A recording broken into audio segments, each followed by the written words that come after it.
నాకైతే చికెన్ తినాలనిపించింది. కాకపోతే ఈరోజు శనివారం అంటే మా ఇంట్లో క్రైమ్ చికెన్ తింటే.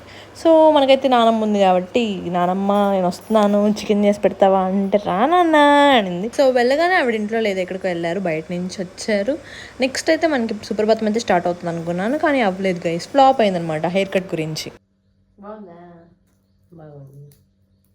ఏం బాగుందని గమ్మున అయిపోయినా, మామూలుగా తిస్తావు కదా. దేవుడున్నాడు, రాముడున్నాడు, అల్లా ఉన్నాడు. నానమ్మ దగ్గర నుంచి తిట్లు తప్పించుకున్నాను అని చెప్పి హ్యాపీనెస్తో ఆమెతో కొంచెం సేపు మాట్లాడుతూ టైం స్పెండ్ చేస్తూ ఇంకా వెల్లుల్లి అయితే ఒలిచేసుకున్నాం అనమాట చికెన్ కోసం. మనం చేసిన అతి పనులే గైస్ ఇవన్నీ, స్టిక్కర్లు అతికించడం అంతా చిన్నప్పుడు. సో ఆవిడ అలాగే పెట్టుకుందనమాట. ఇంకా మనమైతే ఇప్పుడు చాక్ తీసుకొని జాక్ లాగా వెళ్ళిపోతున్నాం నడుచుకుంటూ. తెలుసు, నాకు తెలుసు జాక్.